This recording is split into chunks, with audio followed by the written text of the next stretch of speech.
Hello friends, अगर आप ये वीडियो देख रहे हैं तो इसका मतलब कि आप इंटरनेट इस्तेमाल करते हैं। आज की इस दुनिया में इंटरनेट हमारे लिए ऑक्सीजन की तरह हो गया है। गूगल, फेसबुक, ऑनलाइन गेम और जाने क्या क्या।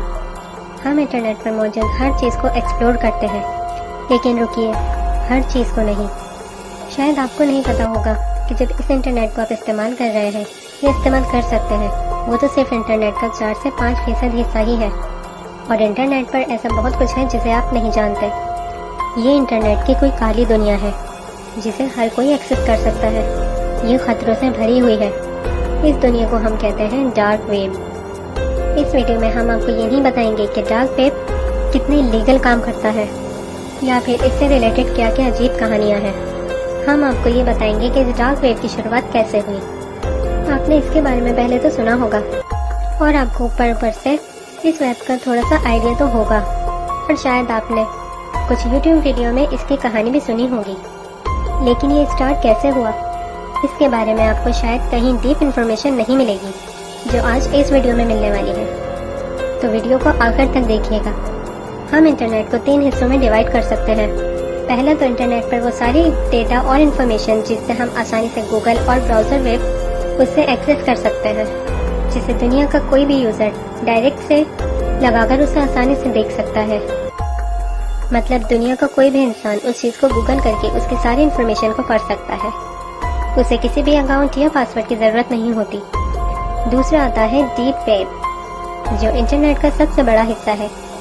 ये ऐसे वेब पेजेस होते हैं जिन्हें एक्सेस करने के लिए आपको पासवर्ड वगैरह की ज़रूरत होती है और जहाँ आपकी पर्सनल इन्फॉर्मेशन मौजूद होती है, जैसे कि online banking site, medical site, आपके कॉलेज की साइट, जहां जाकर आप रिसर्च पेपर वगैरह पढ़ सकते हैं। अलग अलग ऑर्गेनाइजेशन का डेटा भी इसी का एक हिस्सा है। डीप वेब पूरी तरह से लीगल होता है और आप इजीली अपने वेब ब्राउज़र से इसे ओपन कर सकते हैं। लेकिन अगर आपके पास इसका एक्सेस है तो अब इंटरनेट का थर्ड पार्ट है जिसका नाम है डार्क वेब। ये एक तरह से डीप वेब का ही हिस्सा है। कहने को तो ये डीप वेब का 1% हिस्सा भी नहीं होगा, क्योंकि यहाँ काफ़ी कुछ इलीगल होता है और उसे आप अपने नॉर्मल ब्राउज़र से ओपन नहीं कर सकते। तो अब बात करते हैं डार्क वेब की हिस्ट्री की। डार्क वेब भी हाल ही में ही पब्लिक के दरमियान मशहूर होना शुरू हुआ, लेकिन इसका मतलब ये नहीं कि ये इससे पहले एग्जिस्ट नहीं करता था। डार्क वेब का कॉन्सेप्ट उतना ही पुराना है जितना है कि खुद इंटरनेट। मतलब कि इसके फाउंडेशन भी तभी डाल दिए गए थे जब 1996 में USA के डिपार्टमेंट ऑफ डिफेंस ने ARPANET को डेवलप किया था। ARPANET यानी कि advance research project agency network. ये एक ऐसा नेटवर्क था जो बाद में जाकर इंटरनेट का हिस्सा बना। हालांकि ARPANET को हम डार्क वेब का हिस्सा नहीं कहेंगे, लेकिन इसका कॉन्सेप्ट भी दूसरे लोगों से सीक्रेट्स को छुपाना है। इस टेक्नोलॉजी का सबसे पहला गलत इस्तेमाल 1972 में देखने को मिला, जब कैलिफोर्निया की स्टैनफोर्ड यूनिवर्सिटी के कुछ स्टूडेंट्स ने इसकी मदद से अपने दूसरे साथी स्टूडेंट्स को ऑनलाइन marijuana बेचना शुरू कर दिया। आपको बता दें कि ये दुनिया की सबसे पहली ऑनलाइन सेल्स भी थी। इंटरनेट की टेक्नोलॉजी लगातार डेवलप हो रही थी और ये काली दुनिया भी इसी के साए में आने लगी थी। 90s के दौर में ऑनलाइन म्यूजिक काफी पॉपुलर होने लगा। इसके साथ ही पॉपुलर हुई इसकी डिस्ट्रीब्यूशन और शेयरिंग लाइट। हालांकि ये सब इंटरनेट पर ही हो रहा था और डार्क वेब ने अपना असली रूप नहीं लिया था। डार्क वेब के असल कॉन्सेप्ट और इसकी असलियत की शुरुआत हुई मार्च 2008 में, जब स्कॉटलैंड की एडिनबर्ग यूनी के एक इयान क्लार्क स्टूडेंट ने अपने ग्रेजुएशन प्रोजेक्ट के रूप में फ्री नेट को बनाया था। फ्री नेट एक सेंसरशिप रेजिस्टेंस कम्युनिकेशन प्लेटफॉर्म था जिसका मकसद इंटरनेट पर फ्रीडम ऑफ स्पीच को सपोर्ट करना था। यहाँ पर इंसान अपनी पहचान दिए बिना कुछ भी कर सकता था, जहाँ ना ही किसी गवर्नमेंट का डर था और ना किसी और बात का। इसको बनाने के लिए चाहे कोई भी मकसद रहा हो, लेकिन लोगों को अब ऐसा प्लेटफॉर्म मिल चुका है जहां बिना कोई टेंशन के पायरेटेड कंटेंट और इलीगल पोर्नोग्राफिक कंटेंट खुलेआम शेयर किए जा सकते हैं, क्योंकि वहां पर कोई भी ये पता नहीं कर सकता था कि ये कंटेंट किसने डाला है। अब ऐसे लोगों के सामने प्रॉब्लम ये रह गई थी कि इसे वर्चुअल दुनिया में ये सारे कंटेंट महफूज थे, लेकिन रियल वर्ल्ड में इसे कहाँ रखा जाए। और फिर ऐसे लोगों के लिए मिशेल रॉय बेट्स ने काम किया, जो यूनाइटेड किंगडम के पास सीलैंड के नाम के एक सेल्फ डिक्लेयर माइक्रोनेशन प्रिंसिपल था, दरअसल सी लैंड कोई मुल्क नहीं है, बल्कि समंदर में 2 टावर्स पर खड़ा एक प्लेटफॉर्म है, जिसे मिशन बेट्स के फादर पैडी रॉय बेट्स ने बहुत ही चालाकी से अपने कब्जे में कर लिया था। और क्योंकि ये इंटरनेशनल वाटर में था तो कोई भी मुल्क उस पर क्लेम नहीं कर सका। तो हुआ ये कि मिशन बेट्स ने हेवन नाम की एक कंपनी बनाई जो लोगों को ऐसे इलीगल काम और सेंसिटिव कंटेंट छुपाने में हेल्प करती थी। और ये सब सी लैंड में ही होता था, जहाँ किसी भी मुल्क का कानून नहीं चलता था। बस फिर क्या था, ये डार्क वेब और भी तेजी से फैलने लगा। 2000 आते आते डार्क वेब को कुछ ऐसा मिला जो उसके डेवलपमेंट में एक माइलस्टोन साबित हुआ। जी हाँ, हम बात कर रहे हैं टोर की, जिसका फुल फॉर्म है द अनियन राउटर। ये वही ब्राउजर है जो आज डार्क वेब की जान है और ये डार्क वेब को एक्सेस करने का सबसे पॉपुलर प्लेटफॉर्म है। टोर बिना आपके पहचान दिए, बिना किसी सर्च के और बिना आपके लोकेशन को ट्रेस के एक्सेस करता है।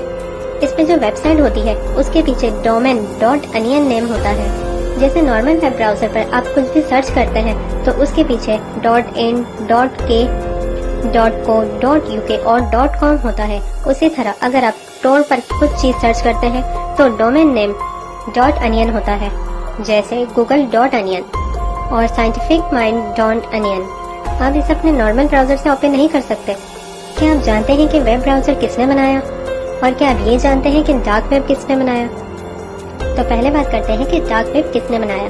तो हम आपको बताएं कि इसे भी यूएसए के इंटेलिजेंसी ज्वेलरी साइंटिस्ट ने ही बनाया था और इसे अगले ही साल पब्लिक के लिए भी रिलीज कर दिया गया। अब डार्क वेब की सारी इंफॉर्मेशन और इसकी सारी बातें जुड़ती जा रही थी, लेकिन अभी भी एक चीज की कमी थी और वो था पैसा। मतलब आप इस पर पैसे की ट्रांजैक्शन कैसे करोगे, क्योंकि कोई भी बैंकिंग वेबसाइट आपको बिना आपकी आइडेंटिटी के, बिना आपकी पहचान के रिवील किए पैसे ट्रांसफर करने नहीं देती। और फिर 2008 में सतोशी नाकामोटो ने बिटकॉइन को इन्वेंट किया और अब डार्क वेब की आखिरी कड़ी भी जुड़ गई। आपको बता दें कि बिटकॉइन एक क्रिप्टो करेंसी होती है जिसे आप वर्चुअल मनी भी कह सकते हैं। मतलब इसका रियल में कोई एग्जिस्टेंस नहीं है।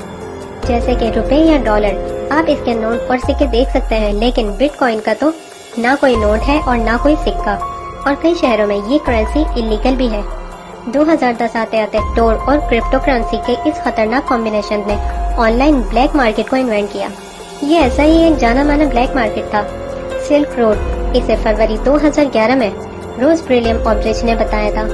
जब हम आपको बताएंगे कि सिल्क रोड पर क्या क्या होता था, तब आपको पता चलेगा कि डार्क वेब की असलियत क्या है।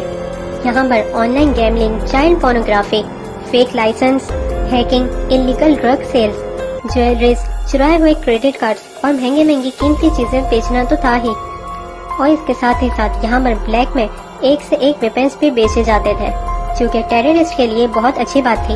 अक्टूबर 2013 में अमेरिका की FBI उसे बंद करवाने में कामयाब हुई, लेकिन सिर्फ 3 सालों में ही करीब करोड़ 4 से भी ज्यादा का बिजनेस कर चुका था और ये सारा बिजनेस बिटकॉइन की मदद से हुआ था। इस इंसिडेंट के बाद सभी लोग इसे जानने के लिए बेचैन होने लगे और बुरे लोग इसका इस्तेमाल करना शुरू हो गए। आज डार्क वेब की मदद से दुनिया भर में सारे लीगल काम किए जाते हैं। टेररिज्म की इंडस्ट्री को डेवलप करने के लिए डार्क वेब का बहुत बड़ा हाथ है। यहाँ से उन्हें न सिर्फ इलीगल वेपन्स आसानी से मिल जाते हैं, बल्कि उसके थ्रू अलग अलग मुल्कों से टेररिज्म को बुलवाना, उन्हें ट्रेनिंग देना, उन्हें भड़काना और जहाद का नाम लेकर उसे गलत रास्ते पर चलाना भी आसान है। क्रिप्टो करेंसी की मदद से मनी लॉन्ड्रिंग के जरिए पैसे जमा करना भी बहुत आसान कर दिया गया है। मैं आपको बता दूं कि मार्च 2019 में न्यूजीलैंड के क्रिस चर्च पर हुए हमले का भी इस्तेमाल किए तार डार्क वेब से जुड़े हुए हैं। एक हिसाब के मुताबिक दुनिया में 10 लाख लोग डार्क वेब से मुतारिफ हुए हैं। अगर हम इंडिया की बात करें तो एक रिपोर्ट के मुताबिक डार्क वेब के गलत इस्तेमाल की वजह से भारत हर साल करीब करोड़ 2,000 का नुकसान झेल रहा है और हर तरह का लीगल बिजनेस भी फैल रहा है, क्योंकि अब डार्क वेब का इस्तेमाल करते वक्त हमारी लोकेशन तो ट्रेस नहीं होती। इसीलिए किसी भी मुल्क में ये लीगल होता है और किसी भी मुल्क में ये लीगल हो या इलीगल, इससे कोई फर्क नहीं पड़ता। अगर हम आज की बात करें तो ऐसा कहा जा रहा है कि डार्क वेब कुछ कुछ खत्म होता जा रहा है और अलग अलग एजेंसीज इस पर इलीगल साइट्स और बिजनेस खत्म कराने में कामयाबी हासिल की है। लेकिन बात तो वहीं आ जाती है कि इसका साइज तो मैटर रखता ही नहीं है। डार्क वेब चाहे पूरे इंटरनेट पर कब्जा कर ले या फिर उसके पॉइंट 77 पर अगर कुछ लोग गलत भी इरादे से इसका इस्तेमाल कर रहे हैं तो बाकी लोगों को इसका नुकसान होता रहा है। हैकर्स का ये छोटा सा ग्रुप मिलकर बड़ी से बड़ी कंपनी को झुका सकता है। तो आखिरी में ये सवाल आता है कि अगर डार्क वेब इतना ही खतरनाक है और इस पर اتنی ساری इलीगल एक्टिविटीज हो रही है तो हम इसे पूरी तरह से बंद क्यों नहीं कर सकते। और हर मुल्क की गवर्नमेंट चाहती है कि वो डार्क वेब को खत्म कर दे और वो इस काम के लिए लगातार कोशिश भी कर सकते हैं और कोशिश में लगे हुए भी हैं। लेकिन आप ही सोचिए कि गवर्नमेंट की अलग अलग एजेंसी और स्पेशल एजेंसी उनके लिए भी डार्क वेब इतना ही जरूरी है जितनी उनकी प्राइवेसी, ताकि उनकी सारी कॉन्फिडेंशियल इंफॉर्मेशन रह सके। अब इससे ये तो क्लियर हो जाता है कि जब तक इंटरनेट रहेगा तब तक ये डार्क वेब भी रहेगा, मतलब ये चोर और पुलिस की लड़ाई कभी खत्म नहीं होगी। अब हम आपको बता दें कि डार्क वेब का इस्तेमाल करना कोई इलीगल बात नहीं है।